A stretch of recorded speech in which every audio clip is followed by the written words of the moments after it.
vemos, nada más le pido al grupo de alabanza, por favor, que me ayuden ahí en el piano, por favor. Cuando nosotros vemos la historia del pueblo de Israel, el pueblo de Israel no tenía Biblia, ¿sí? O sea, el pueblo de Israel no tenía la Biblia que usted y yo tenemos. El pueblo de Israel tenía la ley, ¿sí? Entonces, cuando el pueblo necesitaba consultar a Dios, la escritura que guiaba lo que ellos consultaban a Dios era la ley, se guiaban a través de la ley. Había un problema, ¿cómo lo solucionaban? Iban a la ley, siempre era la ley. Bueno, ¿qué pasaba? Que Dios levanta profetas en medio del pueblo de Israel, porque la ley tenía preceptos, tenía ordenanzas, tenía mandamientos que servían, que funcionaban, pero que había palabras que eran específicas para ciertos momentos específicos, para ciertas personas, y Dios levanta profetas. Y entonces el profeta se mueve en medio de un mover de Dios, en donde a través de una cuestión mística, porque al final es algo que es espiritual, ¿sí? Donde Dios le habla al profeta en lo secreto, y este profeta trae una palabra pertinente al pueblo de Israel. Por ejemplo, ¿se acuerdan? No solamente al pueblo, a las demás naciones. Por ejemplo, ¿cuántos se acuerdan ustedes de Jonás? ¿Se acuerdan? Dios le da una palabra a Jonás, pero no era para Israel. ¿A dónde lo manda Dios a Jonás? ¿A dónde lo manda? A Nínive, ¿verdad? Y levanta porque tenía una palabra específica para ese pueblo. Ellos no tenían la ley, necesitaban un profeta. Dentro de los profetas, nosotros vemos profetas que son por ejemplo, muy bonito su llamado, ¿no? El profeta Jeremías, ¿cuántos se acuerdan? Aunque el ministerio del profeta Jeremías no fue tan bonito, el llamado sí fue muy bonito, ¿sí? ¿Se acuerdan cómo fue el llamado del profeta Jeremías? Dios le habla y le da una palabra, Jeremías 1:5, antes que nacieses, yo te conocí, yo te aparté, te santifiqué y te di por profeta a la nación. Y luego le dice, y te voy a poner unas palabras en tu boca y te voy a dar autoridad para que tú tengas autoridad en tus labios para edificar, para construir, pero también para destruir, para arrancar ciudad. Pero a pesar de todo, el llamado bonito de Jeremías, el llamado, los grandes milagros, por ejemplo, que el profeta Elías hizo, a pesar de todo, el profeta más importante desde el ámbito teológico y bíblico es Isaías.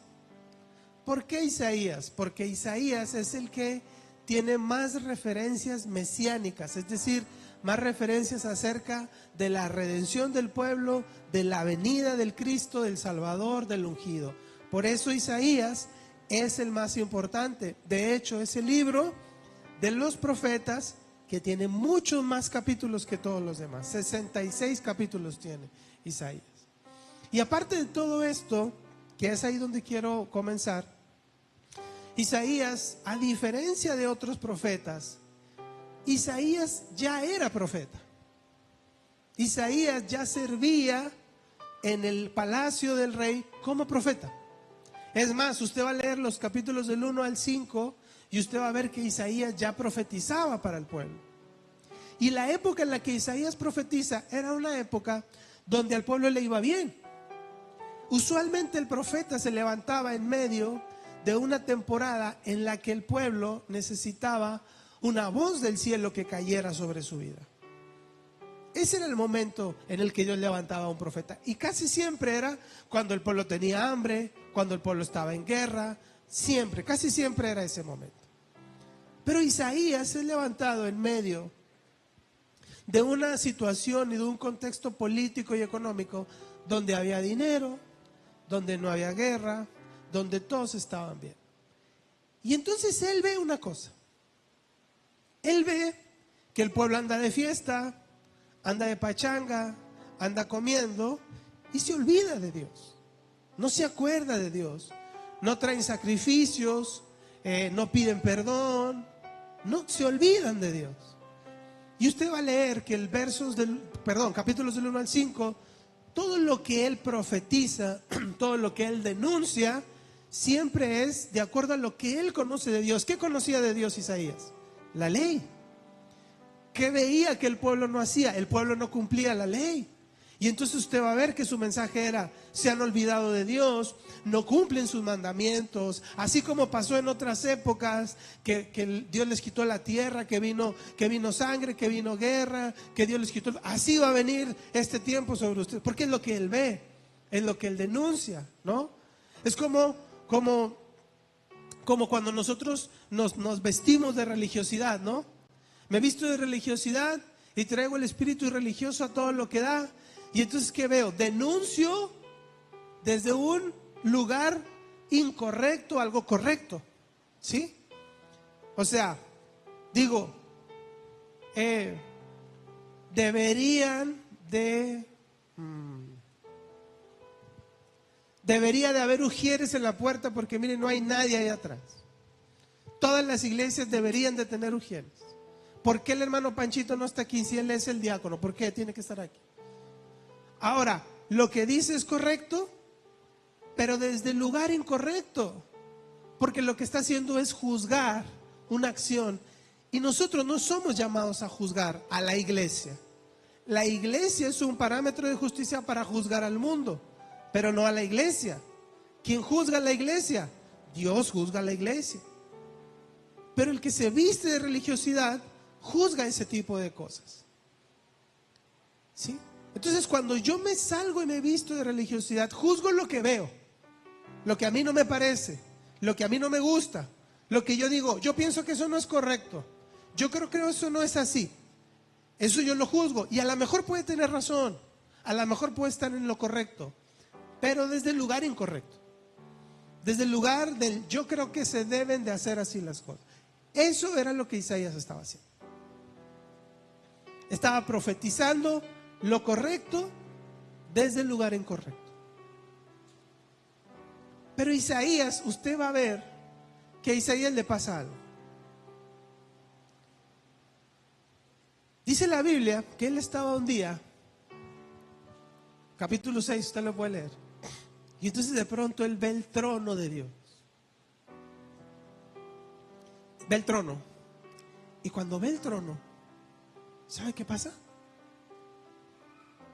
Que él ve ángeles, serafines, y él ve la gloria de Dios. Oremos por el hermano Panchito, hermano, pues me quedé con eso, ¿verdad? Se le descompuso la camioneta, me supongo que la van a andar arreglando. Él ve la gloria de Dios. Él ve la gloria de Dios. ¿Y sabe qué pasa cuando ve la gloria de Dios? Cuando él ve la gloria de Dios, él dice: voy a morir. Voy a morir, porque soy un hombre inmundo de labios, habito en una ciudad inmunda de labios y he visto a Dios. Cuando yo tengo un encuentro genuino con Dios, cuando yo logro estar en su presencia, hay una conciencia de su santidad y de mi maldad. Y yo puedo cruzar la puerta sintiéndome el más bueno de todos. Pero si soy consciente de su presencia, sale a la luz toda mi maldad y me lleno de temor. No sé si a ustedes les ha pasado. A mí me ha pasado muchas veces. A mí me ha pasado a veces que siento que tengo que taparme el rostro, porque siento que no soy digno de que me vea o de que yo lo vea, y me tapo la cara. Eso pasa cuando eres consciente de su presencia. Eso fue lo que le pasó a Isaías. Por eso él dice: voy a morir, porque mis labios están inmundos. Dice: voy a morir. Y entonces Dios, en la visión que él tiene, Dios, un ángel, un serafín, toma un carbón encendido del altar, lo pasa sobre sus labios y le dice: es quitada tu maldad, tu iniquidad, y cubierto tu pecado. O sea, ¿qué hace primero? Primero lo limpia, lo restaura. Él ve la gloria de Dios, es consciente de su maldad, y entonces Dios, cuando él es consciente de su maldad, dice: voy a morir porque he visto a Dios. Clama por ayuda, Dios manda la ayuda, lo limpia, lo restaura, ¿sí? ¿Sabe qué pasa con nosotros? Cuando nosotros nos acercamos a Dios, empezamos a ver a Dios. Y lo empezamos a ver de a poco. Porque si lo viéramos de una, nos morimos. El hermano Brandon predicaba el jueves y él decía que de las primeras veces que él iba a la iglesia, Dios le hablaba a él. Y decía: Dios me dijo esto de mi familia, todo esto. Qué bendición. Yo me tardé 20 años en escuchar a Dios. Y él en semanas ya había escuchado a Dios. Isaías tenía mucho tiempo sirviendo a Dios. Creía que servía a Dios. Pero no fue hasta que vio su gloria que fue consciente de su maldad. Y necesitó ser limpiado. Nosotros nos acercamos a Dios y Dios se muestra de a poco a nuestra vida. Y empezamos a ver su gloria. Y nos rodeamos y nos ponemos en ambientes, o más bien Dios nos pone en ambientes y en lugares de santidad, en ámbitos de santidad. Y conocemos personas y pasan cosas donde empezamos a ver poco a poco la gloria de Dios.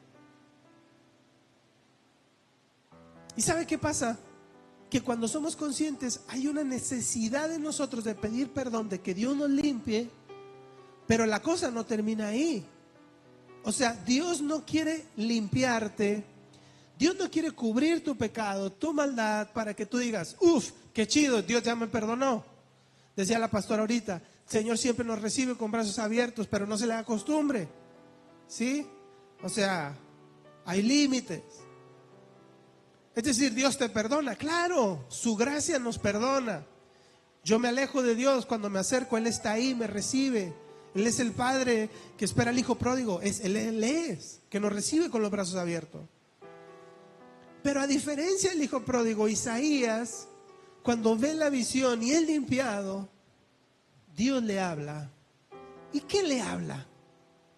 No le dice: mira, mi pueblo ha dejado la ley, ya no sigue la ley. ¿Qué le dice? Le dice: ¿a quién enviaré? ¿Quién irá por nosotros? Eso es lo que le dice. ¿A quién enviaré? ¿Quién irá por nosotros? Y entonces Isaías, que ya lo había limpiado Dios, que ya había visto la gloria de Dios, ¿sabe qué responde? A mí, envíame a mí. Aquí estoy. Heme aquí se traduce como: hey, aquí estoy. Envíame a mí, yo quiero ir. Y aunque Isaías tenía una visión, un concepto, un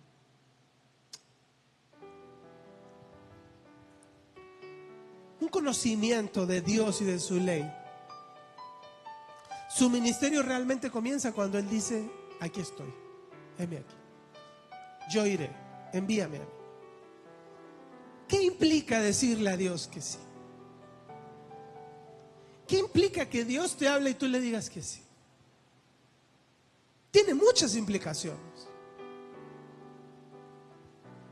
El joven rico va y le dice a Jesús: ¿qué he de hacer para ser salvo? Y Jesús le dice: vende todo lo que tienes y sigue. ¿Y qué hizo el joven rico? Dijo: ahí te ves, Señor, porque tengo mucha feria, tengo muchas cosas. Él no dijo: heme aquí.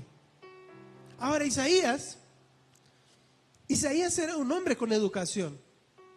La historia dice que probablemente él era un hombre de familia de la alta sociedad. ¿Sí? ¿Por qué? Porque, por ejemplo, él, los primeros capítulos, la mitad casi de Isaías, es escrito en poesía. Entonces, para nosotros, los españoles, los que hablamos español, los hispanos más bien dicho. La poesía tiene que ver con la rima, ¿sí? Que todo rime. Y no todo lo que rima es poesía. La poesía es más profundo, ¿sí?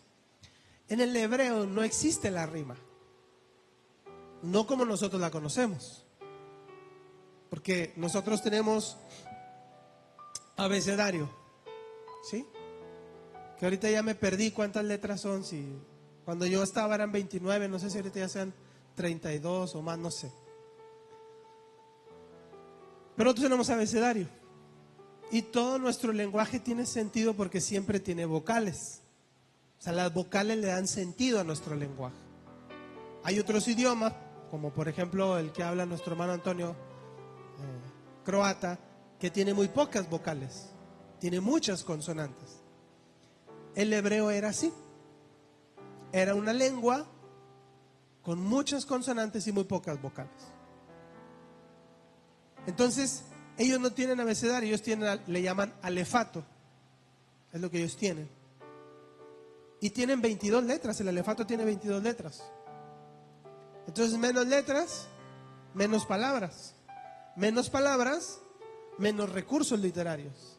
Escribir poesía en hebreo era súper difícil. O sea, el que escribía poesía es que porque ese tipo era un crack, un genio.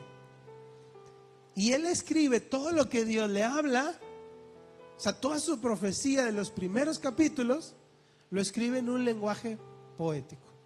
Claro, usted lo lee en español y en español en la traducción se pierde todo el lenguaje poético. En el hebreo es donde se entiende ese lenguaje poético. Y eso no lo hacía cualquiera, eso lo hacía alguien que era preparado. Él ya convivía con reyes, porque él venía de una familia de altura, entonces, de la alta sociedad. Entonces, cuando él le responde a Dios, heme aquí, envíame a mí, él tenía mucho que perder, él tenía mucho que dejar. Y hay muchas implicaciones en el decir, aquí estoy, yo voy. Dios, amados, a nosotros nos habla todo el tiempo. Y Dios a muchos de nosotros nos ha pedido que hagamos cosas. Y nos ha hablado desde buscar a Dios en casa, desde que se cumpla un llamado, que cosas específicas Dios nos las ha hablado. Pero ¿sabe qué pasa? Que no hemos sido capaces de decir, heme aquí, yo estoy, yo lo hago. No hemos sido capaces de eso porque no somos capaces de dejar lo que nosotros traemos. O sea, sí te quiero servir, pero no te quiero servir, no quiero dejar mi trabajo. Por ejemplo, hace poco vi en las redes sociales una publicación que la posteó mucha gente. O sea, vi que mucha gente me salió en muchas ocasiones y decía, tu ministerio también es el trabajo. Desde el trabajo puedes glorificar a Dios, ¿sí? También es tu ministerio, tú puedes ministrar y servir. Y en cierto sentido es verdad, pero no para todos. Para algunos sí, pero no para todos.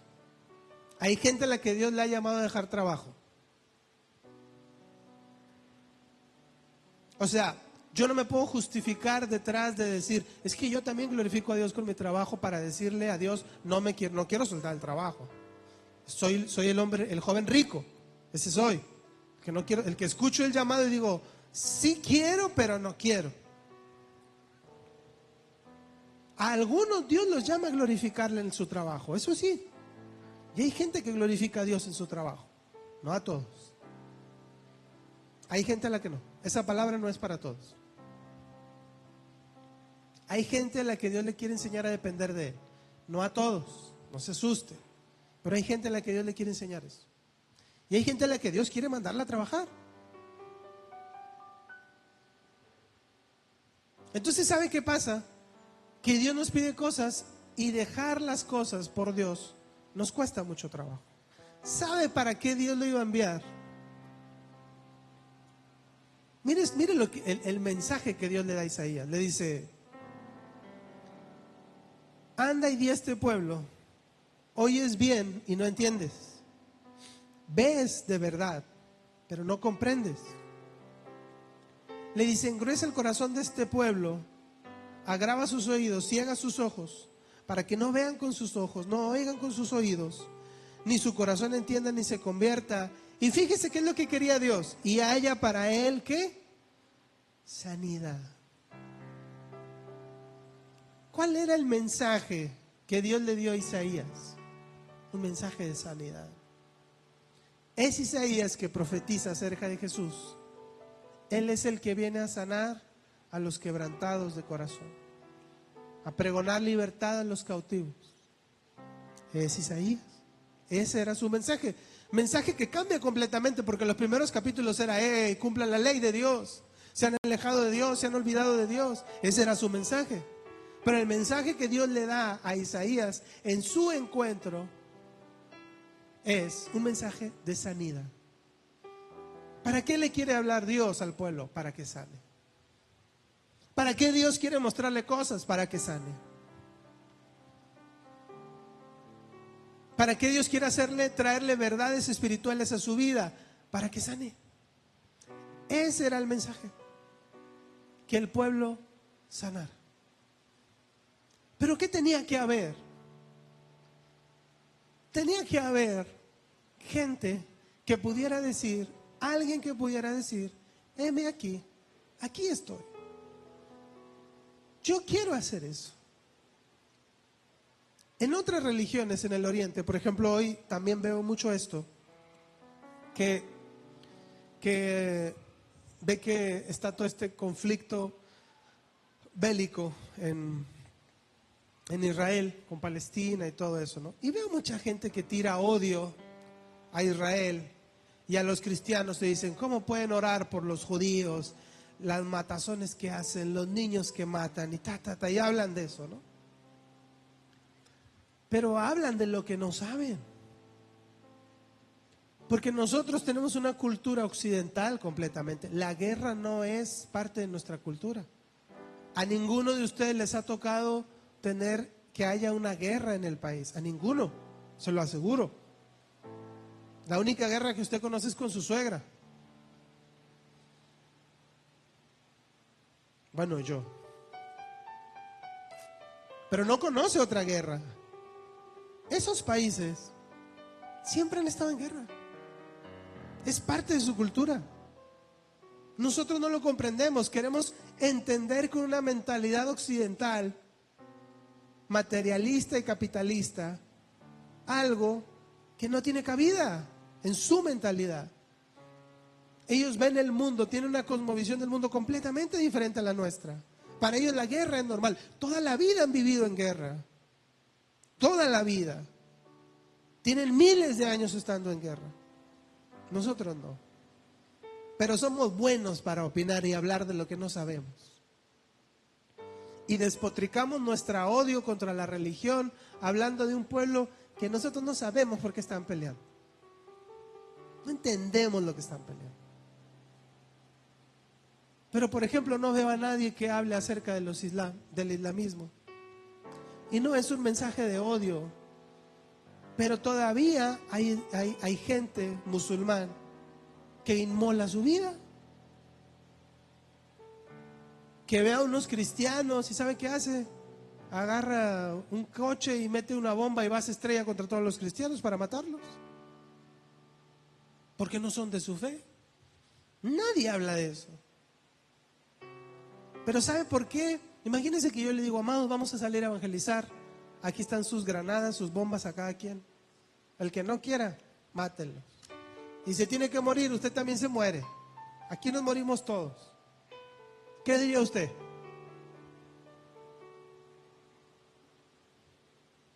¿Qué diría? ¿Está loco el pastor que quiere? ¿Verdad? Porque nosotros no lo comprendemos, no es parte de nuestra cultura. Para ellos tiene sentido. A ellos les prometen que cuando lleguen al cielo van a tener 7 vírgenes y siempre van a comer todo. Y para ellos tiene sentido. Para nosotros no. Ahora, lo que me llama la atención es el nivel de compromiso con su fe. Eso me llama la atención. ¿Cómo son capaces de matarse por su fe? Veo futbolistas que en medio de partidos se ponen a orar, que hacen ayunos cuando tienen partidos. ¿Y cómo pueden ser tan devotos de su fe? Y nosotros no. Y nosotros, Dios nos pide algo y hacemos oídos sordos. Nosotros somos ese pueblo que oye, pero no entiende. Que Dios le habla, no entiende. Y cada uno de nosotros Dios nos ha hablado y vivimos consecuencias de nuestras malas decisiones. Porque Dios ya nos dijo. ¿Cuántos quieren ver la gloria de Dios en su economía? Ustedes son ricos, ¿verdad? Ya nadie necesita, ¿verdad? Bueno, yo sí. Usted no tiene necesidad, yo sí tengo mucha necesidad. Y sí. Bueno, ¿sabe cómo funciona el reino? ¿Cómo bendice Dios económicamente? Cuando das. Cuando no tienes y das, ahí te bendice Dios. Esas son las matemáticas del reino, las inversiones del reino, son así. En el mundo no.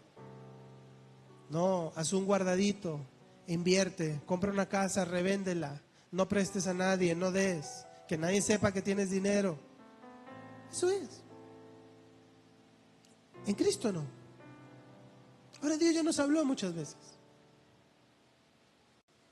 Muchas veces Dios ya nos habló. Y algunos de nosotros no somos capaces ni de comprar un plato de comida. No diezmamos, no ofrendamos, no damos primicias y queremos que Dios nos bendiga.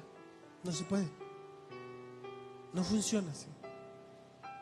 Dios bendice al que no tiene miedo a dar, al que dice, heme aquí estoy. Y que Dios, Señor, dame tu carro. Ahí está, Señor. Que llegas a tu casa bien cansado y de repente Dios, oye, quiero que vayas a visitar a aquella persona. Pero Señor, mira, no aguanto la espalda.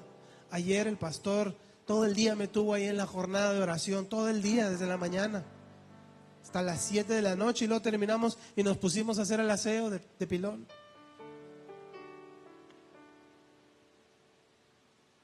Heme aquí, envíame a mí.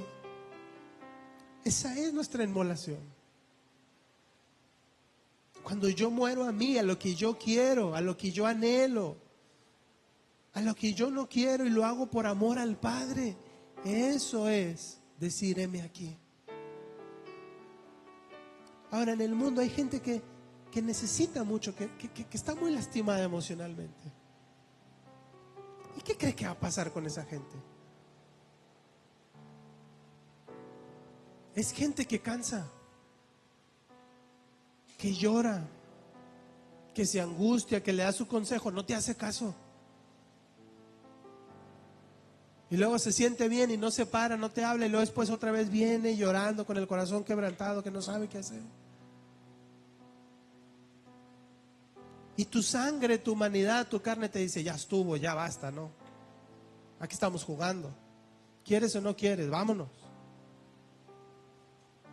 Eso te dice tu carne. Pero el que dice, heme aquí, está. Y acompaña al que tiene ansiedad, al que está deprimido. Está. Porque dijo, heme aquí. Y decir, heme aquí es romper con lo que yo quiero, con mi comodidad, por buscar el bien de otros, para que el pueblo sane. Entonces muchos de nosotros, amados, hay algo que yo le preguntaba a Dios. ¿Están orando por el viaje misionero? Espero que sí.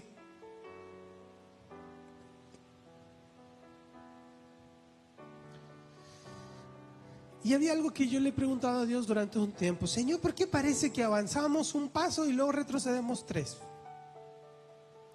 ¿Por qué parece que a veces damos síntomas de mucha madurez y luego parece que somos unos niñitos y volvemos a pelear con las mismas cosas? ¿Por qué, Señor? ¿Por qué ves que parece que crecemos y las tinieblas tiemblan con nosotros y otras veces parece que... ¿Por qué, Señor? ¿Por qué no podemos crecer todos? Porque así dice la Biblia, ¿no? Hasta que todos lleguemos a la estatura de la plenitud de Cristo. ¿Por qué no podemos, Señor? Porque seguimos batallando con niñerías que ya no deberíamos de batallar. Y el Señor me llevaba a esta palabra. ¿Por qué no podemos decir heme aquí?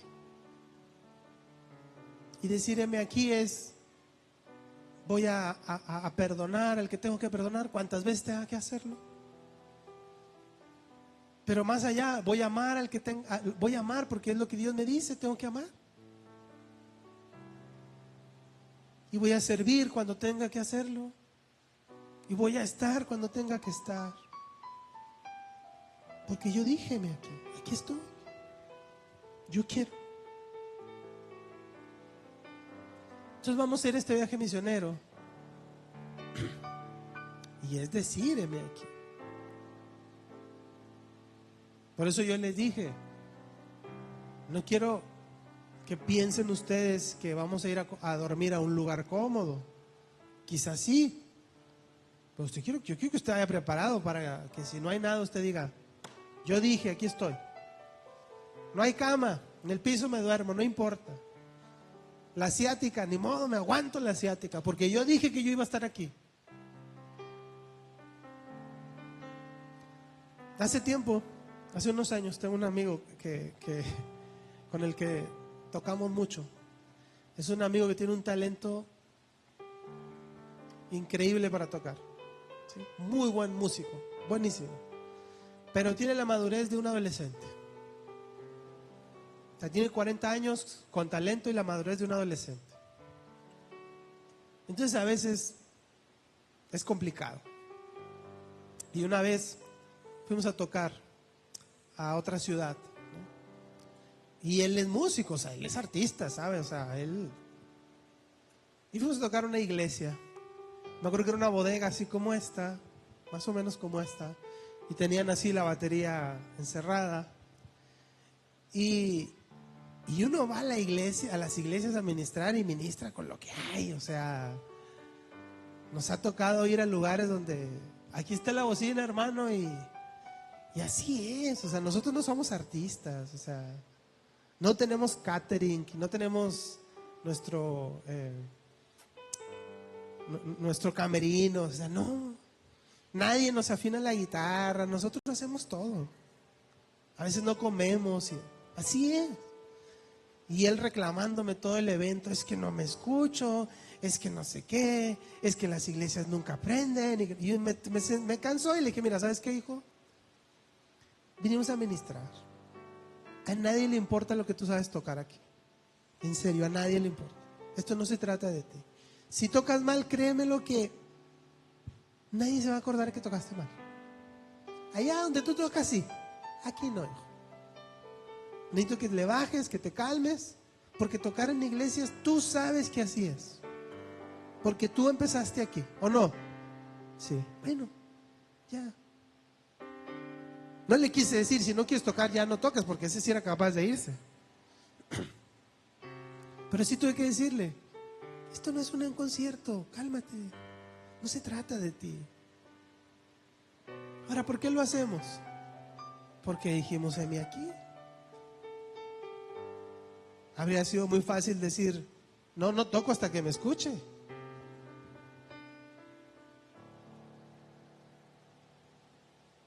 Y servimos y estamos porque dijimos: heme aquí. No me obligó el Señor, no me dijo: oye, si no me sirves te mato. No. Así como Isaías, yo también escuché: ¿a quién envío? ¿Quién quiere ir? Y yo dije: yo quiero ir. Y yo fui Isaías, hey, yo quiero ir, mírame a mí. Y esta casa, amados, es una casa bendecida por Dios. Usted no tiene idea de lo que Dios ama a esta casa. Usted no tiene idea de lo que Dios ha bendecido su casa. Con palabra, con gente, con gente buena, con ministerios importantes que pudieran estar en cualquier lugar. Esta casa es amada por Dios. Pero parece que todavía no logramos decir, heme aquí, aquí estoy. ¿Y sabe qué va a pasar? Que va a llegar un momento en el que Dios va a decir, ¿no quieres? Bueno.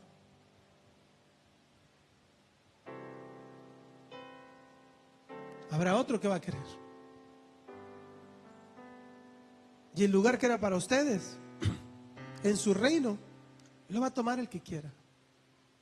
El que diga sí. Y entonces va a llegar alguien aquí bien pobre y de pronto usted va a ver cómo Dios lo va a bendecir y bendecir y bendecir y va a decir, ¿por qué a mí no me bendice Dios? Ah, porque Él dijo, heme aquí, y lo dio todo.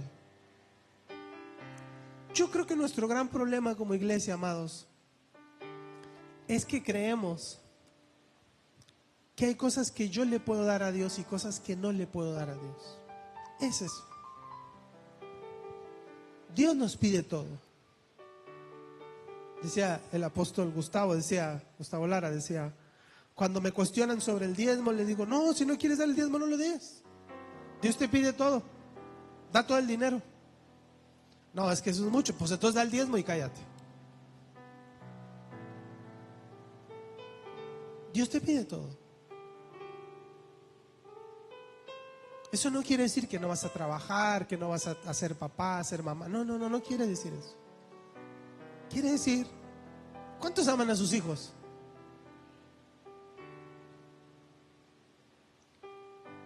Bueno, luego hay hermanas que me dicen, hombre, ya las quería correr ayer a mis hijas. Sí. Pero las aman a sus hijos, ¿no es cierto? ¿Sí? Bueno, no son suyos. Y un día, así como Dios se lo pidió a Abraham, se lo va a pedir a ustedes. Y le va a decir, te los presté. Y un día usted va a dar cuenta de su paternidad. Por eso, hijos, cuando sus papás les digan, vas a ir a la iglesia, usted, no, es que no quiero ir. Está bien aburrido. Hágale caso porque papá va a dar cuenta de usted. Hágale caso.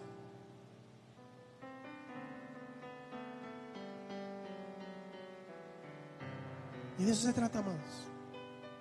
¿Cómo vamos a lograr esa estatura? Todo parte de querer, de decidir, yo quiero.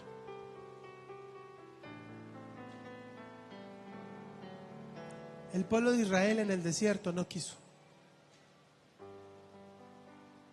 Y se murió en el desierto.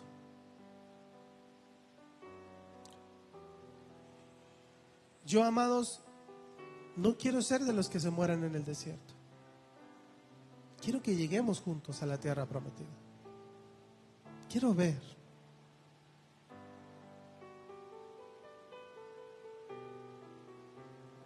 Y sé, amados, lo que Dios ha hablado a esta casa, que Dios va a levantar profetas, escritores, maestros, apóstoles. Yo sé que Dios lo va a hacer. Sé que una canción nueva va a salir de este lugar. Pero tenemos que decir, heme aquí. Y heme aquí es pagar el precio. ¿Usted cree que es fácil? Hermano Pedro, ¿le ha sido fácil?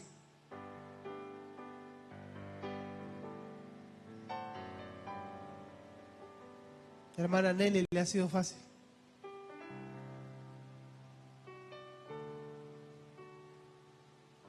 Es bien difícil. Peleamos mucho, mucho, todo el tiempo. Pero le digo una cosa, vale la pena.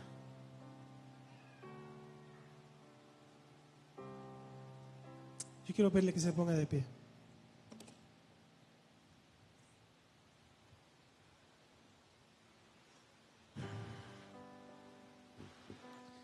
Tiene que haber un momento en nuestra vida en que podamos ser conscientes de la gloria de Dios. Tiene que haber un momento. Tiene que haber un momento en nuestra vida en el que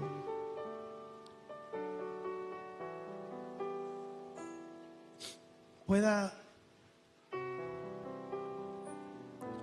usted comprender cuál es la anchura, cuál es la profundidad, cuál es la altura de ese amor que Dios tiene por usted.